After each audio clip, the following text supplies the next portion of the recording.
I remember the exact moment I realized everything I had worked for, every sacrifice, every quiet moment of devotion, had been dismissed, ignored, and worse, betrayed. I was standing in my own living room, the late afternoon sun slanting through the blinds, dust motes dancing in the golden light, when my own daughter, looked me straight in the eye and told me she had taken care of it.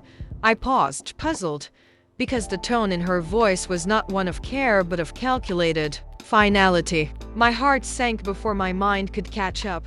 Taken care of what? I asked, trying to keep my voice calm. I had learned over decades that anger shouted is often wasted. Control, quiet control, always served better. She crossed her arms, leaning against a doorway as if this confrontation had been rehearsed 1,000 times. Mom, she said slowly, as though explaining a minor inconvenience, the inheritance, the money Dad left you, it's not really yours anymore.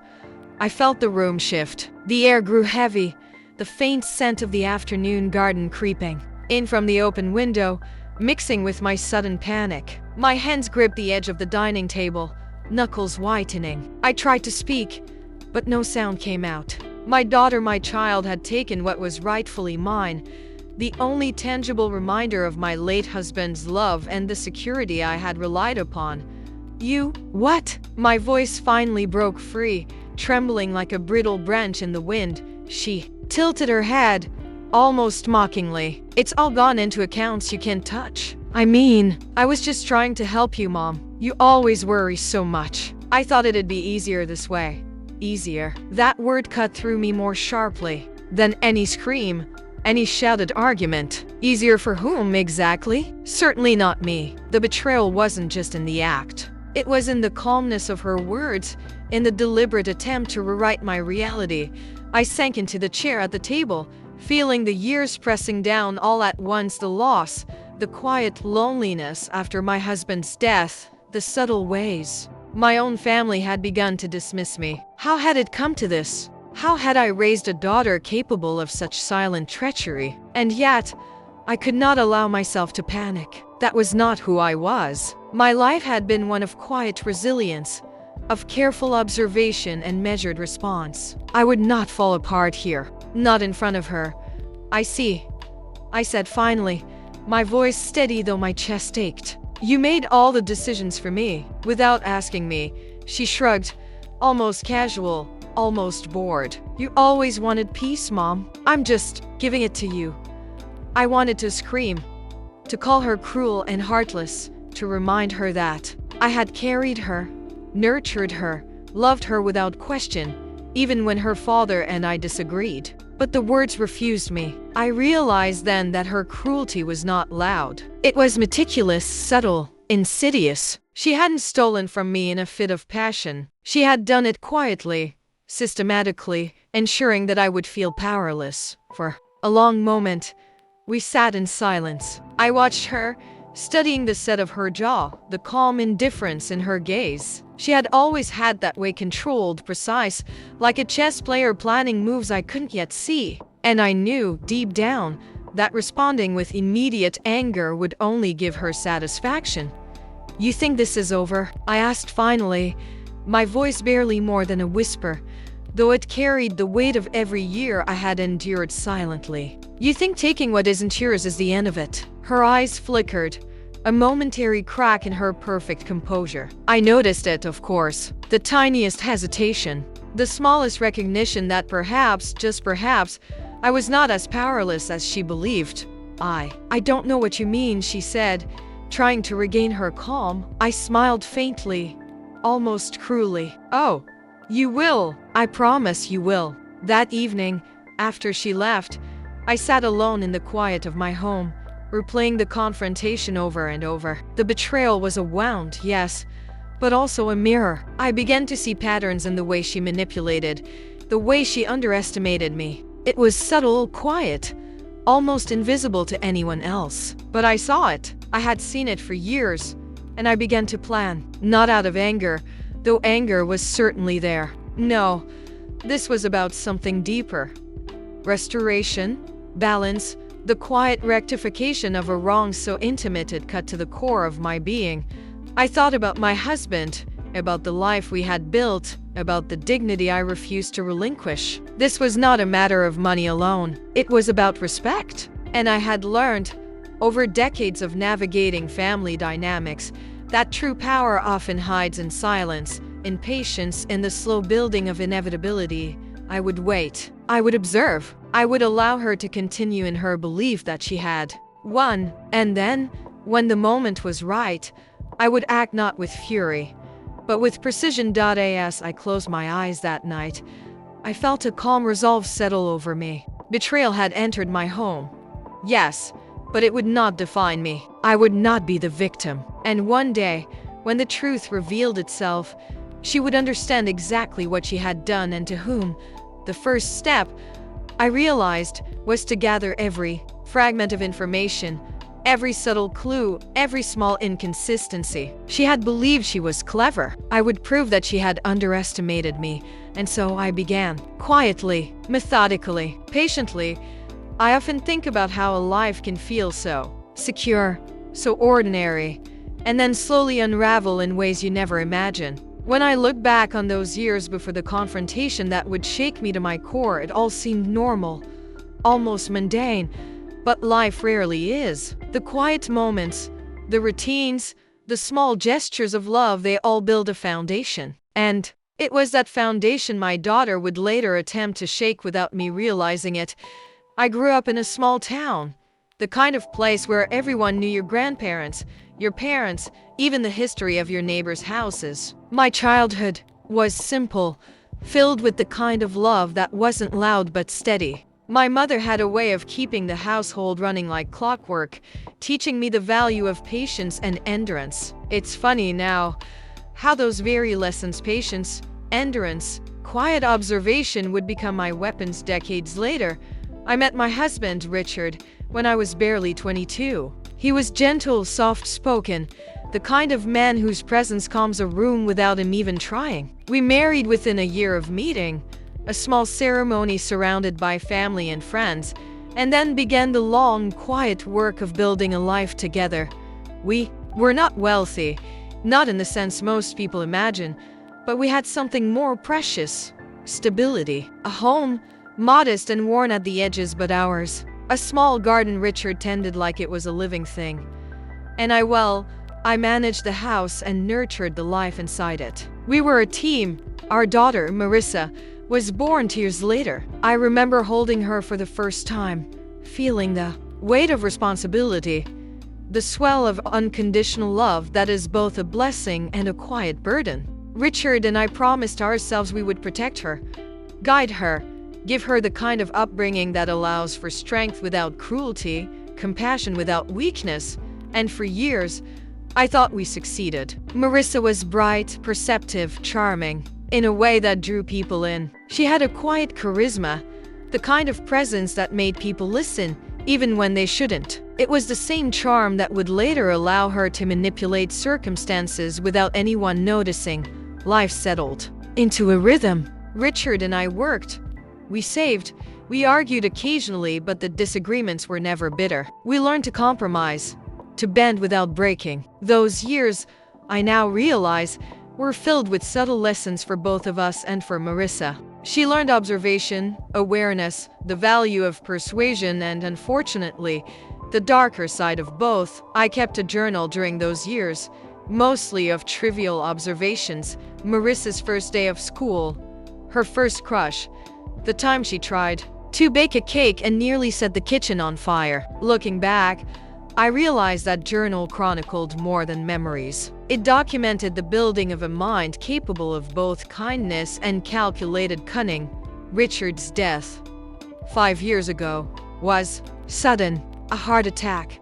No warning, no time to say goodbye. The grief was profound, the kind that seeps into every corner of a house and leaves shadows behind. In those first months, I felt both lost and responsible. I had to manage the estate, the home, the garden, and above all, Marissa. She was 19 at the time, old enough to be independent, young enough to need guidance. I tried to be present without being overbearing, offering advice while allowing her freedom. And it was during this period that small cracks began to appear. I didn't notice them at first: the late night outings, the subtle avoidance of discussions about money or responsibility, but they were there. The first time I realized something was off, I remember the ache in my chest, the quiet disbelief. Marissa had begun to assert herself in ways I hadn't anticipated. Not rebellion, not in the obvious teenage sense, but a quiet testing of boundaries, of influence, of control. She would make decisions, small at first, about the house, the accounts, the way bills were paid, without consulting me. When I asked, she would explain away her actions with a calmness that suggested logic, reason, care. "Mom, I'm just trying to help," she'd say, and at first, I believed her. Who doesn't want to believe their child is acting out of love? But the intuition I had honed over decades, the subtle reading of tone, gesture, intention, began to alert me. There was something else behind her actions, a pattern I couldn't yet name. I started observing more closely, paying attention to her phone calls, the way she spoke to bank representatives, the offhand comments she made about taking care of things for me. The words, once casual, now held a weight I couldn't ignore. During this time, my friends would call me, sometimes worried, sometimes dismissive. "She's your daughter," they'd say. "Kids do these things. She's figuring out life."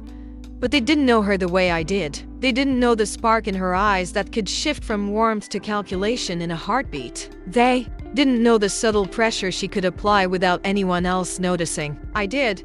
I began to notice other family members changing too. Richard's brother, once jovial and attentive, now avoided difficult conversations about inheritance or property. My own sister, whom I had trusted implicitly, seemed to take Marissa's side in minor disputes, offering unsolicited advice that subtly undermined me. The world I thought I had carefully cultivated began to feel less like a home and more like a stage where I was increasingly sidelined.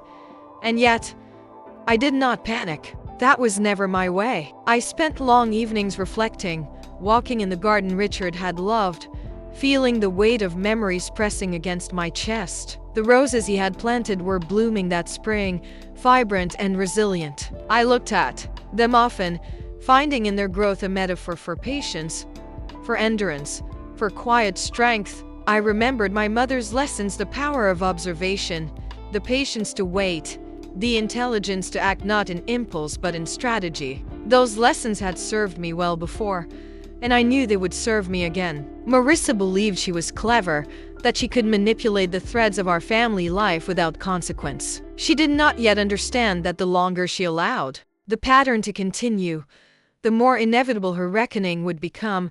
We continued our daily life, outwardly serene. I cooked, tended the house, spoke with neighbors, managed appointments, and tried to maintain the illusion of normalcy. Marissa appeared engaged, attentive even, but always there were subtle signs of distancing, of silent maneuvering, of quiet tests of my limits. Every small act: leaving bills unpaid, misplacing documents, insisting she handled matters without explanation, was a piece of a puzzle I was only beginning to understand.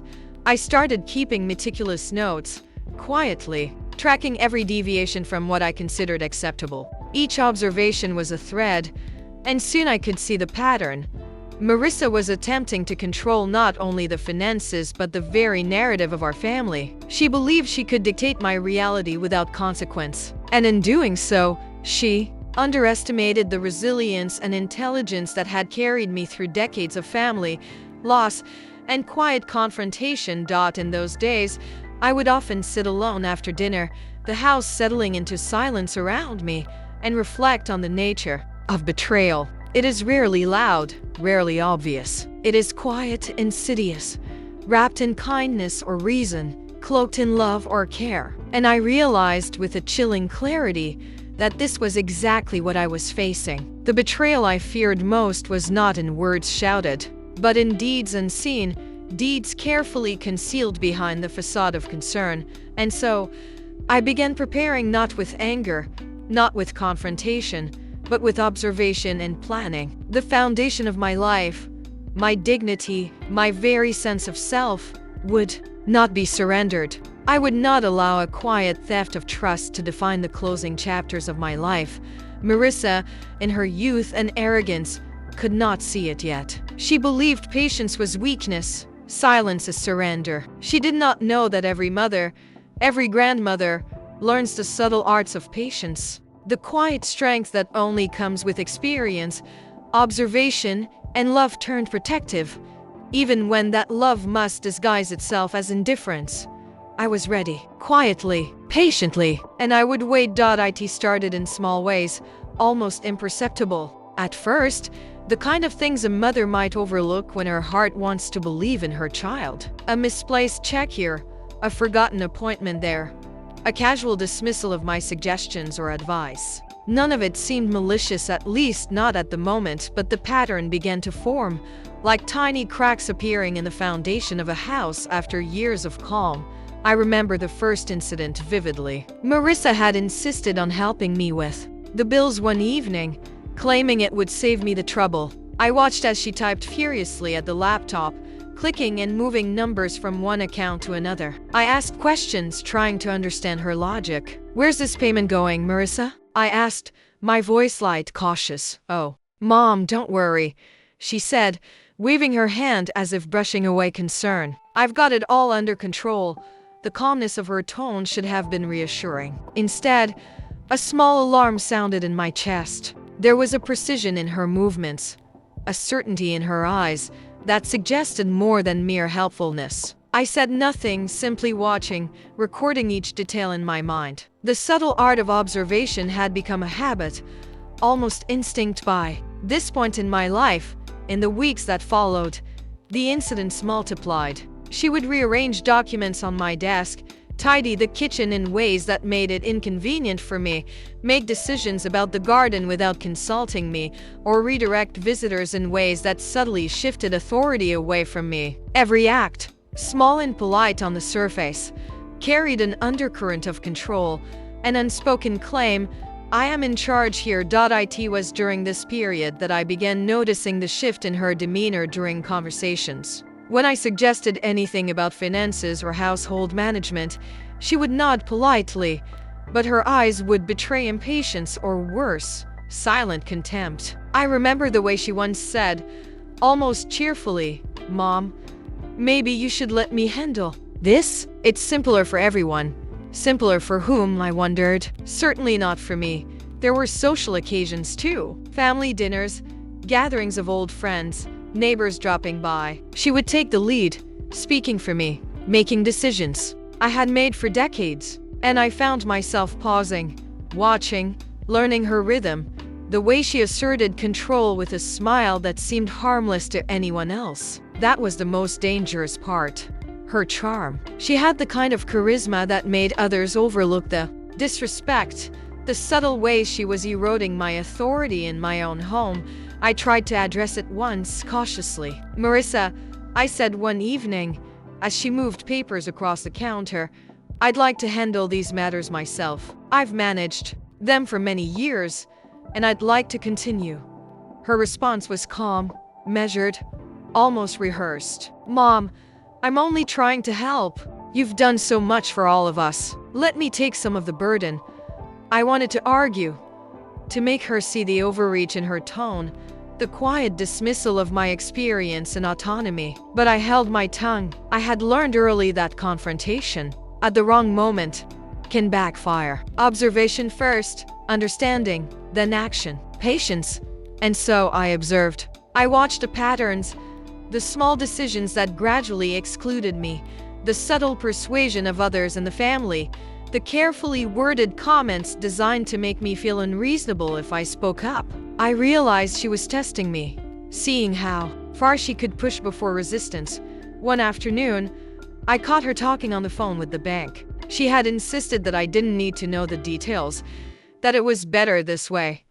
I pretended to read a book nearby, but my ears caught enough. The conversation was smooth, confident, even friendly. But I noticed the way she smiled when speaking, the way she nodded at phrases I could only imagine. It was manipulation disguised as competence. It wasn't just the finances. She began to challenge my authority in social spaces as well. During a small neighborhood gathering, I mentioned a recipe Richard had loved, something I had made for decades. She interjected, casually correcting me, offering her own improved version, and then smiled at the group as if to say, "See, I know better." The look on their faces was mild, polite, appreciative even, but to me, it was an affront. These moments, at first subtle, began to accumulate. I felt the walls of my own home slowly shifting, as if I were becoming a guest in the life I had built. And yet, I remained outwardly calm. Inside, a quiet storm was gathering, a tension that built with each slight, each insinuation, each dismissal.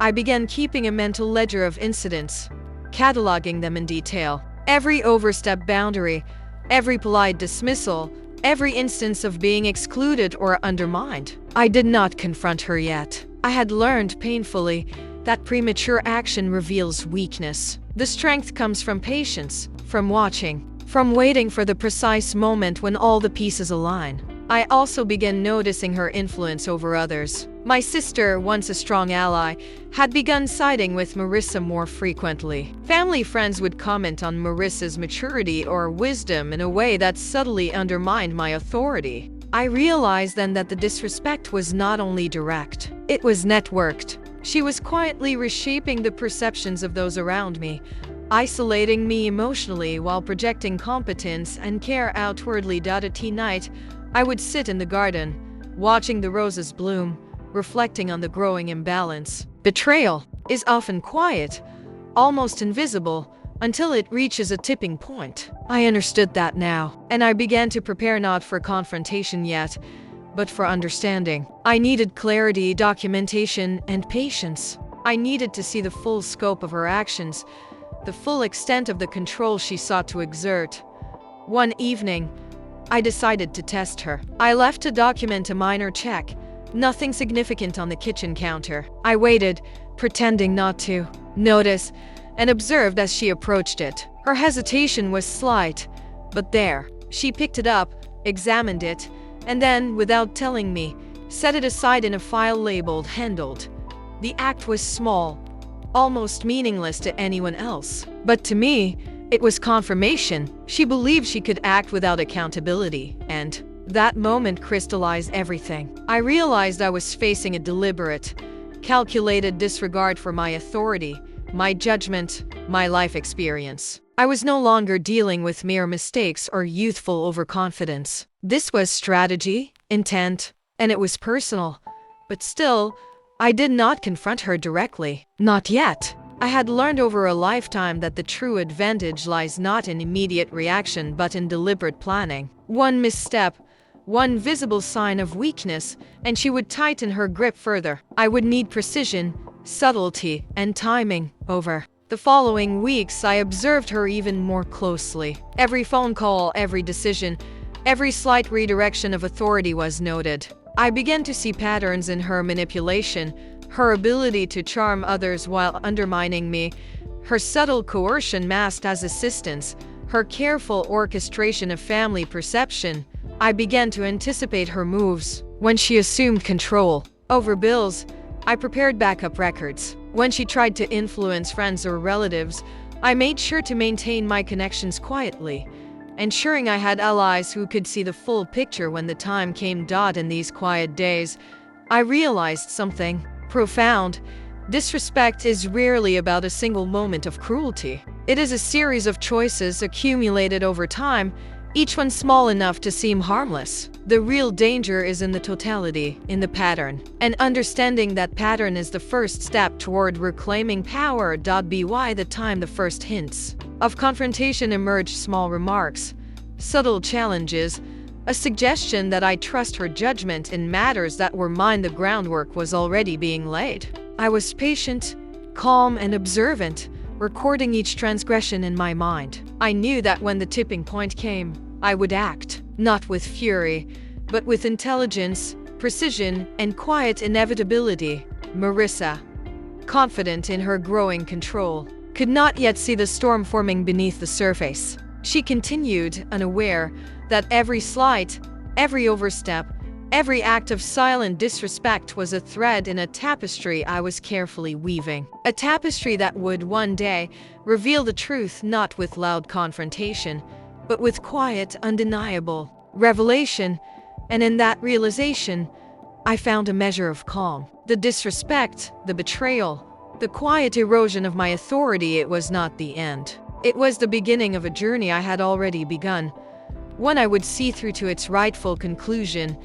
The quiet tensions of earlier months began to swell into something heavier, more insistent. What had once been subtle slights now accumulated into an almost constant hum of unease in my home. I could feel it in the air, a weight pressing against the walls, as if every room held the echoes of disrespect I could no longer ignore. It began with small incidents, almost too mundane to mention, yet they carried the unmistakable undertone of intent. A misplaced grocery order, a forgotten phone call to a neighbor, a casual decision about the garden irrigation that left half the roses wilting in the summer sun. Each was minor, yet together they formed a pattern impossible to ignore.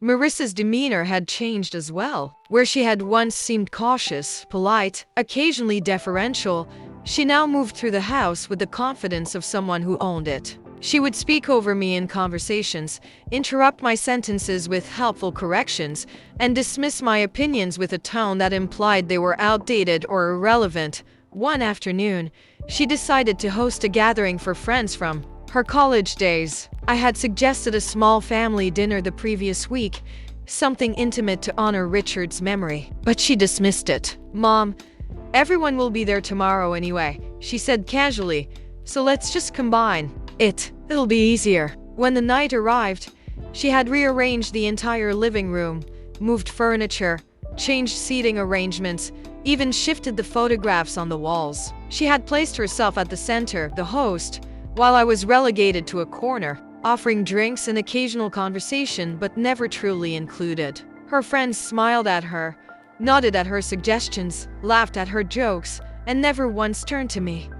I felt a quiet fury rise inside me, though I kept my composure. Anger, I knew, would be noticed and perhaps exploited. But observation, careful and patient, was a different kind of power. I took mental notes of the seating, the way she spoke to each guest, the subtle ways she directed attention away from me. I realized then that her control was no longer confined to the home, it was extending outward, reshaping the perceptions of everyone who interacted with us.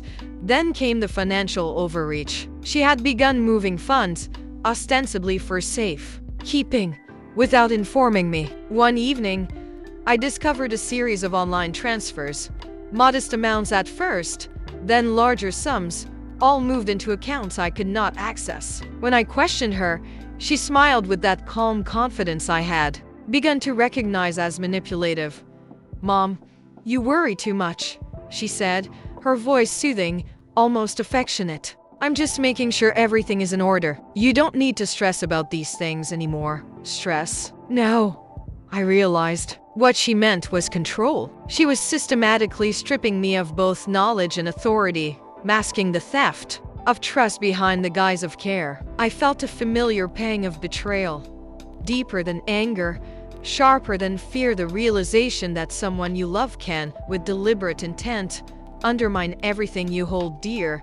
And yet, I did not act immediately. I had learned over the years that the moment of visibility, when one confronts, can often serve the manipulator more than the wronged. So I waited, quietly cataloging, mentally mapping each move, each deviation from the respect and trust I had long expected. The breaking moments, however, could not be prevented entirely. On one afternoon, she refused to inform me about a delivery of a significant inheritance-related document, claiming she had already taken care of it. When I insisted, she became impatient, her voice sharpening ever so slightly. "Mom, really," she said, her eyes narrowing. "You've got to trust me. I know what I'm doing. Stop questioning every little thing." Her words were not loud, not dramatic, but they carried the unmistakable tone of dismissal, of superiority. She was testing me, measuring how far she could push before I reacted. And I realized that the quiet, accumulating pattern of disrespect had reached a point where mere observation was no longer enough. Something had to shift. Over the following weeks, the escalation intensified. She began altering family routines, deciding unilaterally when bills would be paid, when guests would be invited, and which projects around the house were important. Every decision, no matter how small, carried an implicit message. I was no longer in control. The psychological impact was profound. I felt my own confidence being eroded. The home I had carefully maintained beginning to feel foreign. Every interaction was fraught with subtle manipulation. Every word, every glance, a potential challenge to my authority. Even the way she smiled at me, sweet, polite, almost affectionate, had an edge I had learned to recognize as dangerous.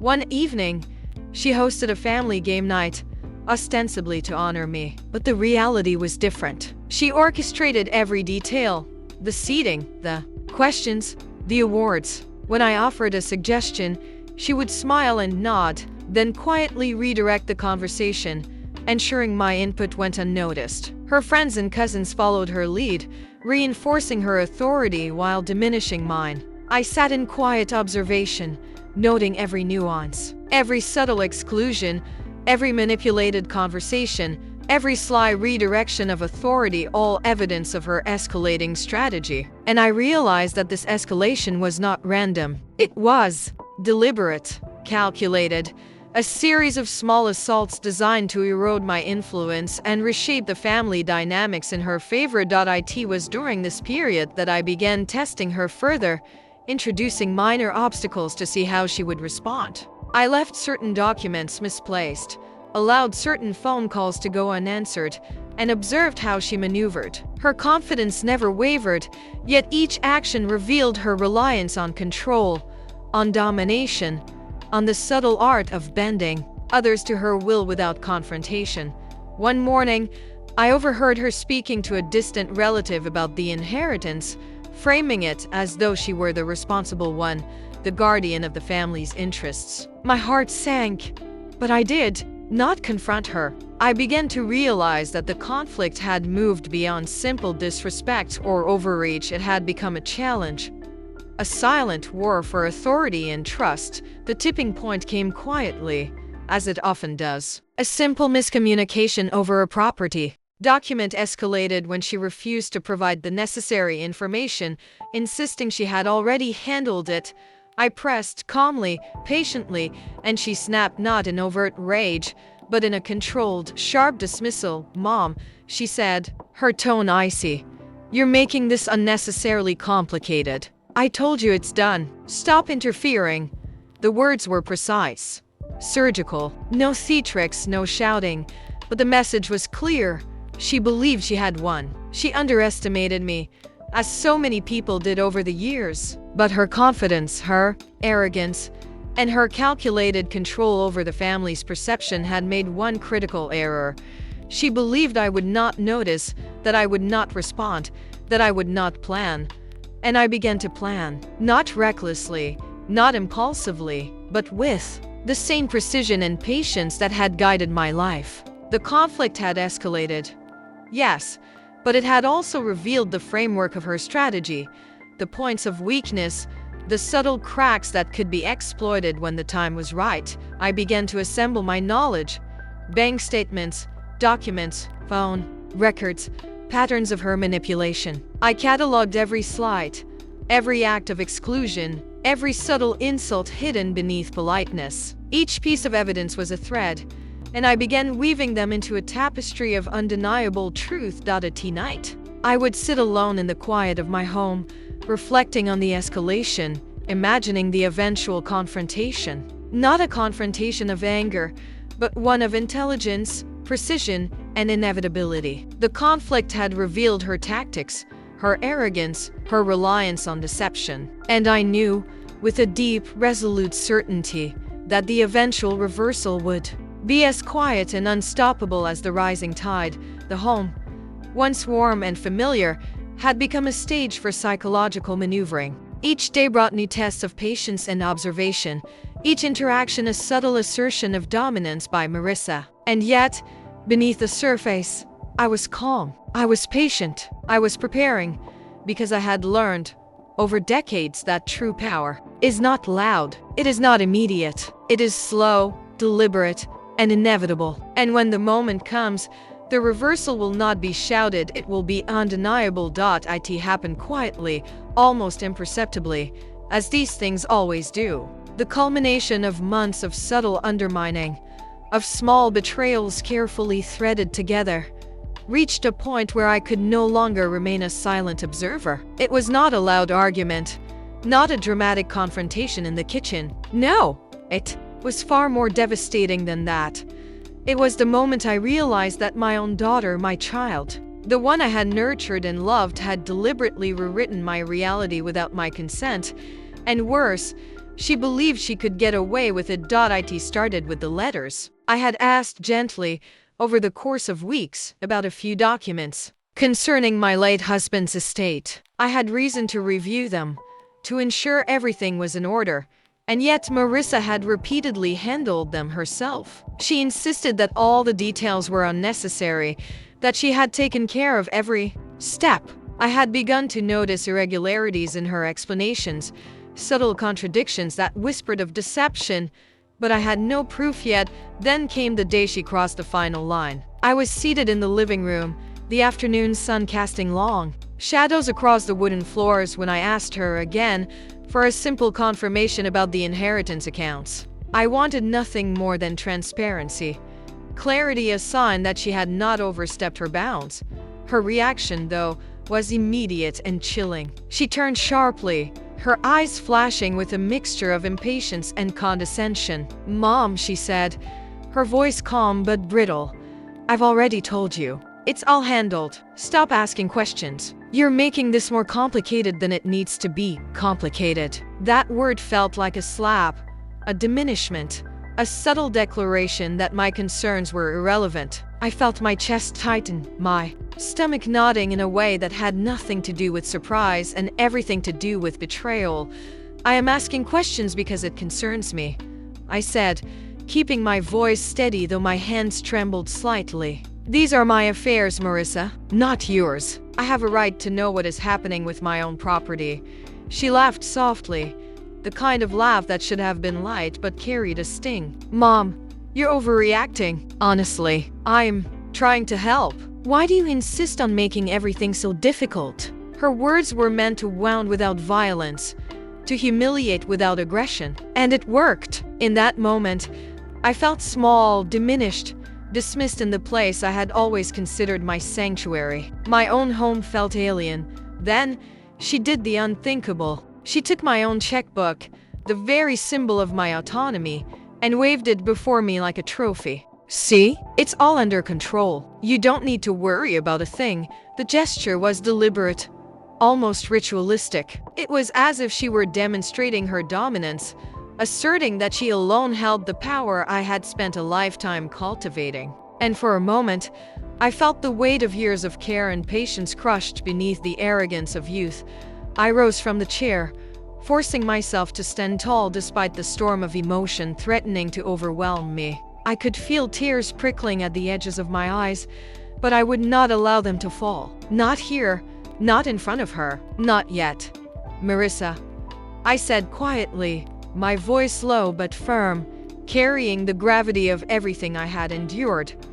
"You have made a choice. You have assumed authority that is not yours. You have dismissed my experience, my rights, and my trust. And now, you will understand that actions have consequences." Her smile faltered slightly, a tiny crack in the mask of composure she had worn so carefully for months. I noticed it immediately, of course. Every gesture, every hesitation, every micro-expression had been catalogued in my mind over the weeks of subtle observation. And now, those threads converged into clarity. I had reached a moment of reckoning, but before any words of confrontation could be delivered, the next insult arrived. She had invited her friends into the house again, claiming a celebration of my birthday, though the real intent was clear: to showcase her control, to demonstrate that she had orchestrated the family environment to her liking while I was relegated to silent participation. I walked into the room and realized the full scope of her manipulation. The decorations, the seating arrangements, the casual way she dismissed my suggestions, all of it was calculated, deliberate, a public demonstration of my diminished authority. Friends and acquaintances, unaware of the tensions simmering beneath the surface, smiled at her, laughed at her jokes, nodded to her suggestions. I was invisible. It was more than disrespect. It was humiliation, quiet and suffocating. I felt the familiar ache of betrayal twist in my chest, and yet I did not speak. I simply observed. The true power of the moment, I reminded myself, was not in reacting impulsively but in waiting, watching, and preparing. Later that evening, when the guests had left, the storm inside me could no longer be contained entirely. I confronted her in the privacy of the kitchen, where the casual facade could not hide the reality. "Do you understand what you've done?" I asked, my voice steady but heavy with unspoken history. "Do you realize the way you've undermined me, dismissed me, and assumed control of what belongs to me?" She rolled her eyes, her impatience now barely concealed. "Mom, you're overreacting. I'm just trying to make things easier. You need to let go a little." Her words were like a hammer striking against stone, and I felt a surge of righteous anger I had long contained. The breaking point was no longer a theoretical concept. It was tangible, undeniable. "I am not overreacting," I said, my voice rising just enough to carry authority. "You have taken what is mine, reshaped my home, manipulated those around me, and dismissed my rights. That is not help, Marissa. That is theft. That is betrayal." Her response was a sigh, a shrug, a casual dismissal, yet beneath it, I saw the tiniest flicker of unease. For the first time, I realized she recognized the seriousness of my resolve. It was a quiet confrontation, devoid of dramatic shouting or tearing at one another. But the emotional intensity was palpable, a pressure that neither of us could deny. For the first time, I allowed myself to acknowledge the depth of my hurt, the betrayal that cut far deeper than mere inconvenience. I had loved her, nurtured her, sacrificed for her, and she had responded with calculated dismissal and control. That night, I sat alone in the living room, the house silent except for the faint hum of the refrigerator and the occasional creak of settling floorboards. I reflected on every small act of disrespect, every subtle manipulation, every quiet humiliation. The ledger I had kept in my mind over months of observation now revealed a pattern, a deliberate strategy on her part. And I realized the breaking point was not a moment of violence or confrontation. It was the realization that my autonomy had been stripped from me, and the person responsible was my own child. Yet even in that moment of profound betrayal, I felt something else. Clarity. Anger had sharpened into resolve. Hurt had crystallized into purpose, and despair had transformed into patience. I knew what had to be done. The reckoning would not be impulsive or loud. It would be deliberate, intelligent, and inevitable. The breaking point was behind me, yes, but it also marked the beginning of a new phase.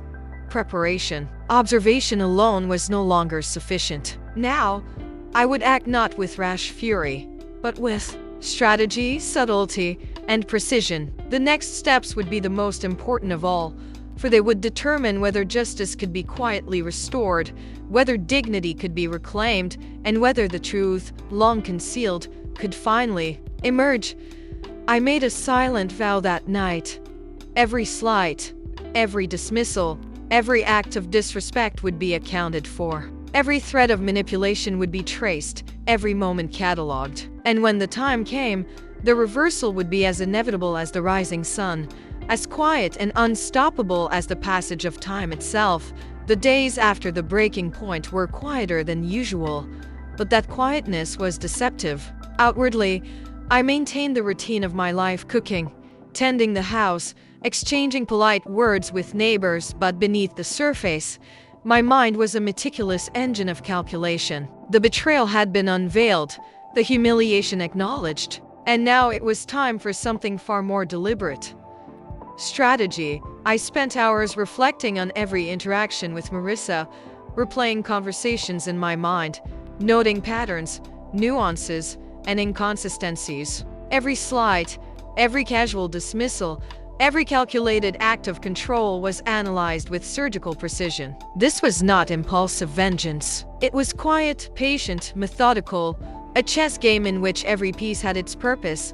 I began by gathering information. Every document she had touched, every financial account, every bank transfer, every note or email that had passed through her hands, I cataloged them quietly, making sure that nothing could be dismissed as trivial. I observed her habits, the way she managed conversations, the rhythm of her daily life. Each routine she believed private became an open book in my mind.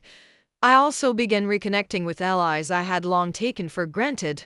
Richard's brother, a distant cousin, even the family attorney. These relationships had been strained, subtly undermined by Marissa's influence, but with careful attention, I began restoring them, quietly providing information and perspective without ever revealing my full plan. Each person became a thread, a small, unnoticed ally in a tapestry I was weaving behind the calm thought of everyday life.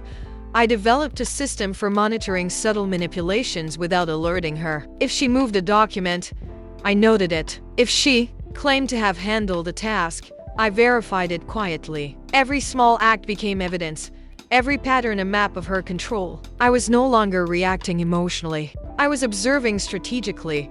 The psychological aspect of this phase was just as critical as the practical. I deliberately maintained an appearance of calm, even compliance, to lull her into overconfidence. I smiled when she smiled, nodded when she directed the household, and occasionally allowed small victories that reinforced her belief that she was in control.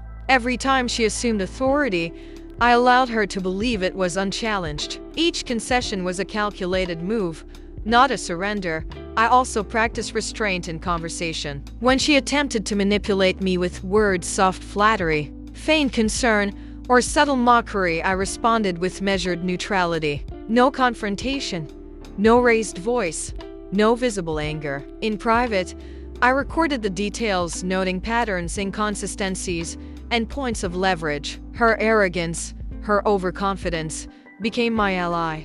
Financially, I began subtle preparation as well. While she believed she had full control over the accounts and inheritance, I quietly ensured that independent records existed, backups that she could not detect. I spoke with the bank discreetly, confirming historical transactions, noting discrepancies, and quietly gathering evidence that would later prove critical. Each detail, insignificant alone, became part of an unassailable chain of accountability. The garden became my sanctuary for reflection and strategy. I walked among the roses Richard had planted, feeling their steady growth and resilience as a metaphor for my own patience. The garden reminded me that strength often develops quietly, beneath the surface, before it manifests visibly. Just as a rose blooms over weeks of care, my strategy would unfold over time, precise and inevitable. I also began documenting her manipulations in a written ledger. Not angrily, not emotionally, but with calm objectivity. Dates, times, actions, words, all recorded meticulously. This would serve not only as proof but as a psychological anchor for me, a reminder that nothing would be overlooked, that every slight had its consequence. During this phase, I observed her confidence with a mixture of patience and satisfaction. She moved through the house believing herself untouchable, unchallenged, untethered from accountability. Every small victory she claimed, every display of control, only reinforced the inevitability of the eventual reversal. She did not yet understand that her arrogance was my most powerful tool. Socially, I maintained a quiet presence. I attended community events, exchanged pleasantries with neighbors, and subtly reinforced my credibility without confrontation. While Marissa projected authority in the home, I projected stability and trustworthiness in the broader community. It was a subtle psychological counterbalance, a quiet way of demonstrating that while she might dominate the immediate space, I had influence that extended beyond her perception. I also began imagining the eventual reveal, though I allowed no fantasy to cloud the careful preparation required. Every possible scenario, every reaction, every conversation that might follow was considered, anticipated, and planned for. My objective was clear. When the time came, the reversal would be undeniable, precise, and emotionally unavoidable. It would not require shouting, confrontation, or chaos. It would arrive silently, like the tide sweeping in, leaving no doubt as to who had orchestrated the truth. Every evening, I sat in quiet reflection, reviewing the day's observations and planning the next moves. I visualized each interaction, each subtle confrontation, each opportunity to assert authority without confrontation. The strategy was not just about reclaiming control over property or finances, it was about restoring dignity, asserting the quiet power that comes from patience, intelligence, and experience. And in this phase of silent strategy, I felt a calm strength settle over me. The betrayal, the disrespect, the humiliation, all were now part of a system, a predictable pattern that I could exploit with precision. I was no longer a passive observer. I was a quiet architect, designing a resolution that would be inevitable, unassailable, and profoundly just. I allowed myself small indulgences, walks in the garden at dusk, moments of reflection with a cup of tea, the quiet satisfaction of knowing that every action I took, every observation I made, was a step toward balance, toward justice, toward reclamation of what had been taken. In those days, Marissa's arrogance became more pronounced, her confidence unchecked. She continued to move through the household with the air of someone who owned not only the home but the narrative of my life. And I allowed her to believe it, because in believing it, she made herself predictable, transparent, and vulnerable. Every manipulation she attempted, every act of quiet disrespect, became a piece of evidence, a thread in a tapestry I was weaving with deliberate care. And I knew, with the clarity that comes from years of observation and patience, that the time for action would come. Not soon, not recklessly, but with inevitability. By the end of this phase, I felt a quiet sense of satisfaction. The breaking point had passed, the strategy was in motion, and every detail was accounted for. Marissa, blissfully unaware, continued her dance of arrogance and control, unaware that the stage was being set for a quiet, undeniable reversal that would restore dignity, authority, and truth. And in that calm, silent preparation, I understood something essential. Revenge, when executed with patience and intelligence, does not need to be allowed to be absolute. It does not require confrontation to be complete. It arrives quietly, inevitably, and leaves no room for doubt. The day arrived quietly, without warning or fanfare, as I had meticulously planned. The house seemed ordinary in the morning light, the garden calm, the air filled with the scent of roses Richard had planted decades ago. Nothing suggested that the course of our lives would shift irrevocably in the hours to come. I watched Marissa move through the house as usual, confident, assured, oblivious to the fact that every step she took, every casual act of arrogance, had been catalogued and anticipated. She smiled, directed the household, and spoke with a calm authority that I had allowed her to believe was unchallenged. She did not yet realize that the tide was turning and that the momentum had been quietly building for months. The first move was subtle, almost imperceptible. I retrieved the ledger I had kept, documenting her manipulations, her financial overreaches, her subtle exclusions, and her calculated assertions of control. Each entry was precise, factual, and undeniable. The small actions she had believed inconsequential were now part of a clear, unassailable pattern. I began by calling a family meeting, an ordinary gathering in appearance. I invited the relatives who had subtly drifted under her influence, the friends she had charmed, and of course, Marissa herself. She arrived, radiant with confidence, expecting a display of her dominance, only to find the room calm, organized, and silent. The air thick with anticipation she could not yet read. "Mom, what's all this?" she asked, her smile still poised, though a flicker of unease passed across her eyes. "Just a family discussion," I replied softly, calmly. I have a few things I think we should go over together. The first revelation came in the form of documents she had assumed under her control. I laid them out neatly on the table, each one marked, each one cross-referenced, each one clearly showing her unilateral actions. Bank statements, property transfers, letters, and even emails, all evidence of her calculated overreach. Marissa's face shifted almost imperceptibly, the mask of confidence beginning to falter. She opened her mouth to speak, but I held her gaze calmly, intentionally, allowing the weight of the evidence to speak louder than any words she might offer. I believe, I said quietly, that it's important for everyone here to see the truth. These documents show a pattern of decisions made without consultation, authority assumed without permission, and actions that have impacted the family and my rights directly. A silence settled over the room. Friends, relatives, and neighbors, those she had subtly influenced, looked at her, then at me, and then back at the evidence. The tension was palpable. Marissa's confidence wavered, though she tried to maintain it, glancing at the documents as if they might magically vanish. I was only trying to help, she began, her voice uncertain, the rehearsed charm failing her for the first time. Help is transparent, I said gently, deliberately calm. Help does not require hiding, nor does it disregard the rights and dignity of those you claim to care about. What you did was not help, it was control. And that control, when exercised in secrecy and arrogance, is betrayal. Her lips pressed together, a small, brittle line of resistance. She looked around the room, seeking an ally, but the faces she had once charmed now reflected doubt, confusion, and quiet shock. My network of subtle influence, cultivated carefully during the silent strategy phase, was revealing itself.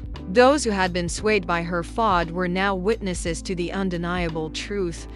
I did not raise my voice. I did not demand apologies. Instead, I laid out each instance of manipulation, each misappropriated decision, and each exclusion of my authority with quiet precision. My words were measured, factual, and calm, and the weight of truth carried them far further than any anger ever could.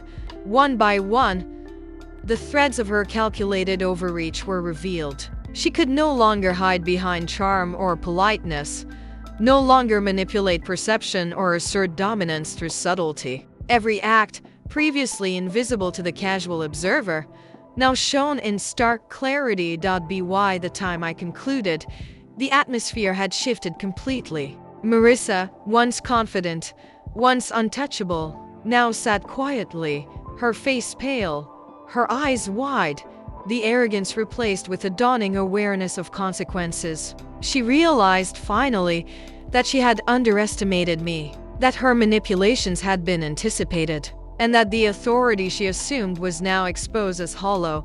I closed the presentation with one final statement, quiet yet commanding. This is not about punishment, nor about anger. It is about truth, dignity, and respect. I have allowed patience to guide me, observation to inform me, and careful strategy to protect what is rightfully mine. The choices you have made, Marissa, have consequences. And now, the truth is clear for everyone to see.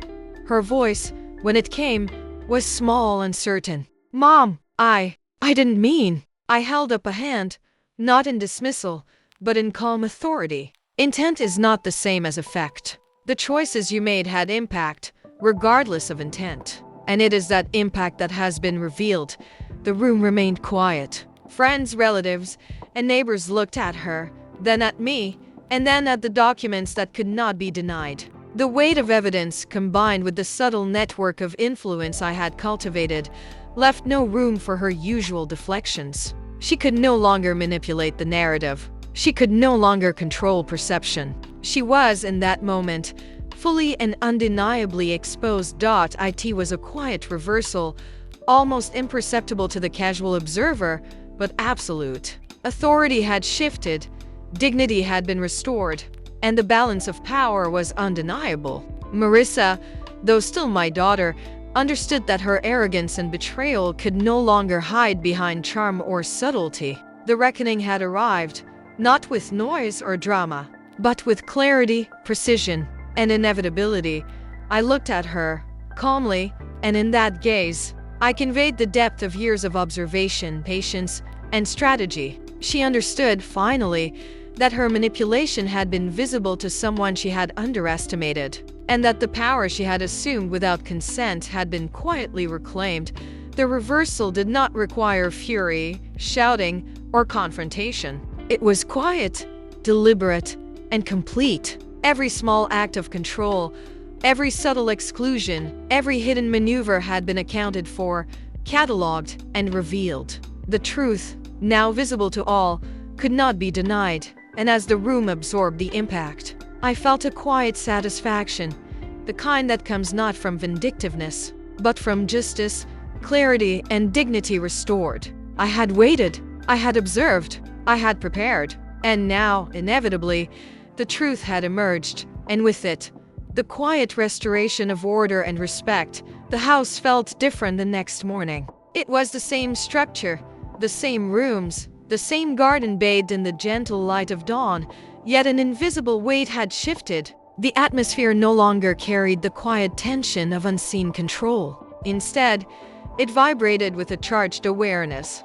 a recognition of what had changed. Marissa moved through the house with a new, tentative caution. Her usual confidence, the ease with which she had claimed authority, was replaced by a subtle hesitation. Every glance she cast my way was now measured, uncertain, as though she were seeing me for the first time not as her mother, yes, but as a force she had underestimated. Her friends and acquaintances, once quietly complicit in her subtle manipulations, now regarded her differently. There were no dramatic confrontations, no loud accusations, only the slow, dawning realization that she had miscalculated. Those who had once nodded at her suggestions, laughed at her jokes, or followed her lead now glanced toward me with quiet acknowledgement. Recognition of a restored balance.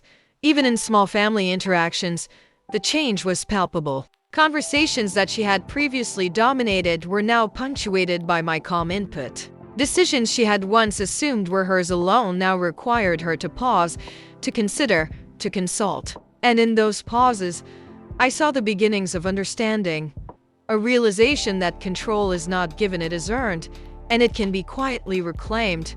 I did not gloat. There was no triumph in shouting, no satisfaction in humiliation. The reversal had been executed quietly, deliberately, with dignity intact. And so, I maintained the calm presence that had guided the entire process. I spoke when necessary, but with measured tones. I smiled, but not with malice, only with the quiet satisfaction that comes from knowing justice had been restored.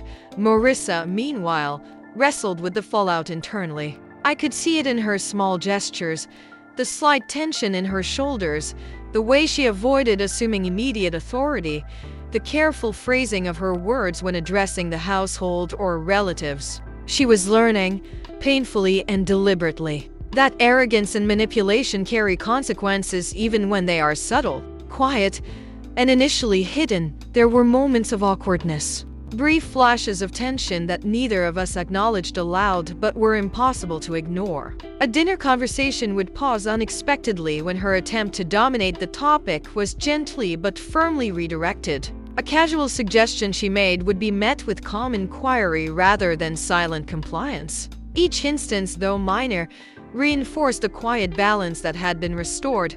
I noticed, too, that Marissa began to reflect, in her own way. There were moments when she lingered in the garden or paused by the window, watching me tend the roses with care. The arrogance that had once defined her presence softened, replaced by tentative consideration. She had glimpsed for the first time the depth of patience, intelligence, and strategic thought she had underestimated. The relatives and friends who had been subtly influenced by her behavior also began to adjust. There were no dramatic confrontations, no declarations of allegiance, only a quiet realignment. Conversations included me more naturally, decision-making reverted to collaborative processes, and Marissa's previous dominance faded into cautious participation. Even Richard's brother, who had been quietly skeptical of her control, began to engage with me more openly.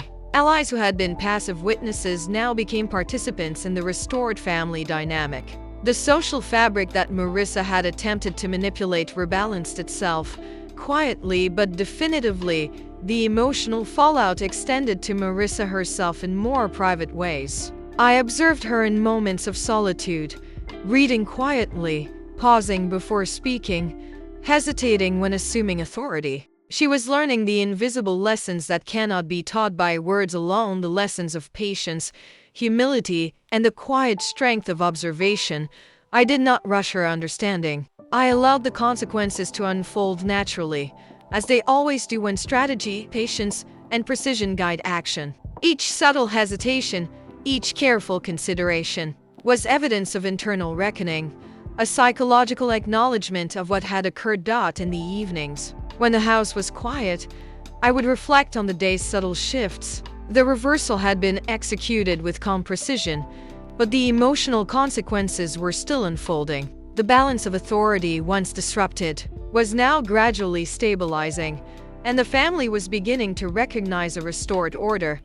I allowed myself moments of quiet pride, not in the act of revelation itself, but in the careful patience, observation, and intelligence that had made it possible. The storm of betrayal, manipulation, and arrogance had passed, leaving behind a calm, restored equilibrium, and Marissa, though still my daughter, was no longer the unchallenged authority she had once assumed. She had experienced the subtle consequences of overreach, and in doing so, had begun to understand the quiet strength that comes not from dominance, but from wisdom, patience, and dignity. The emotional fallout, while not dramatic or theatrical, was profound. It reshaped relationships, restored respect, and illuminated the truth without shouting, confrontation, or overt humiliation.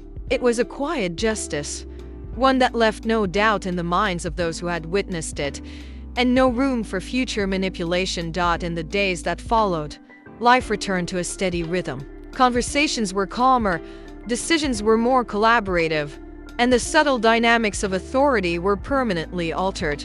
Marissa moved forward with a cautious humility, learning lessons she had previously ignored.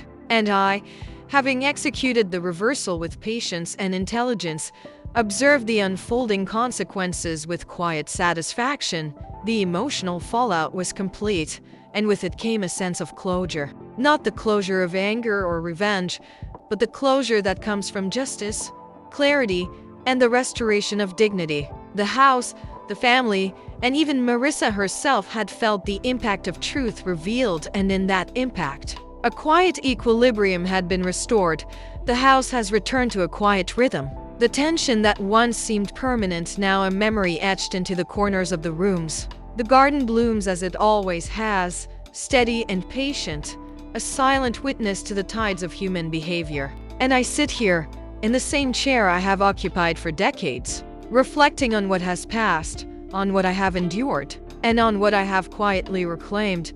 I think often about betrayal, not the loud, obvious kind, but the subtle kind, the slow erosion of trust that comes from those you love most. Marissa, my daughter, taught me many lessons about arrogance, about manipulation, about the danger of underestimating the quiet resolve of someone who has lived a life of observation, patience, and care. And in those lessons, there was clarity. Strength is not always loud, and power does not require theatrics. I reflect on the breaking point, that moment of quiet humiliation and recognition. It was painful, yes, but necessary. It revealed what had been hidden in plain sight, illuminated the arrogance that had been allowed to grow unchecked, and created the conditions for truth to emerge. It was in that moment that I realized dignity is preserved not through confrontation alone, but through patience, intelligence, and the deliberate cultivation of understanding. The strategy, the silent planning, the meticulous observation, all of it was worth the wait. There was no rush to act. The careful orchestration of evidence, the restoration of allies, the patient monitoring of behavior, all these quiet steps converged into a reversal that was both inevitable and undeniable. The power once taken was quietly reclaimed, and the truth, finally revealed, restored balance in a way that shouting could never achieve. I think of Marissa now as she navigates the days following the revelation. She is quieter, more reflective, perhaps even humbled, though she will not admit it aloud. She moves with cautious consideration, aware now that authority is earned and maintained through respect, not assumed through manipulation. And though I still see traces of the arrogance that once defined her, I also see the beginnings of understanding. Perhaps she has learned, through consequence rather than lecture, what it means to honor trust and dignity. There is a strange peace in observing this subtle transformation. The emotional fallout, the quiet recognition of truth by friends, relatives, and neighbors has restored the balance that once seemed permanently disrupted. The home, once a stage for manipulation and subtle power plays, has returned to its natural rhythm, where respect, clarity, and patience define interactions instead of fear or arrogance. I also reflect on myself, on the patience, intelligence, and calm resolve that allowed this reversal to unfold without chaos or overt confrontation.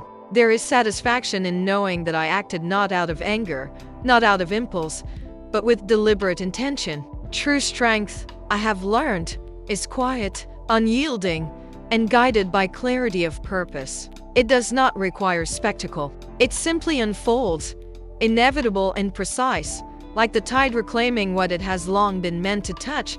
And so I sit here, the house bathed in afternoon sunlight, reflecting on the passage of events. The roses bloom steadily in the garden, resilient and patient, a mirror to the strategy, observation, and calm that have defined my actions. I see my daughter, learning slowly and quietly, and I feel a measured pride, not in punishment, not in revenge, but in the restoration of balance, the affirmation of dignity, and the enduring strength of truth.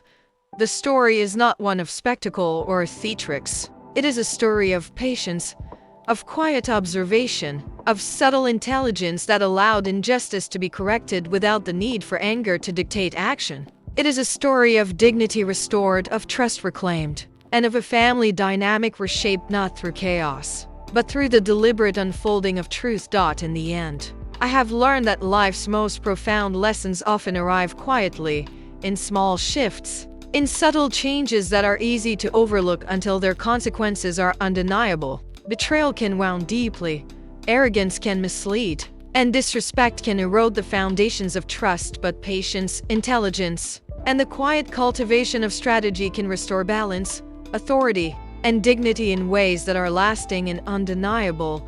I look around the home one last time before dusk settles, noting the calm spaces, the restored order, the subtle interactions that now carry mutual respect. And in that quiet observation, I feel an abiding satisfaction, not in victory over my daughter, but in the restoration of equilibrium, in the quiet affirmation of truth, and in the knowledge that patience, intelligence, and dignity can prevail even in the face of deliberate manipulation.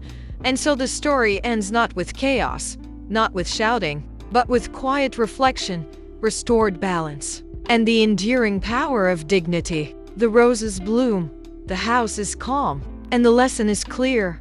Respect, patience, and truth are forces that cannot be denied, and when wielded with quiet intelligence, they restore order in ways both profound and lasting.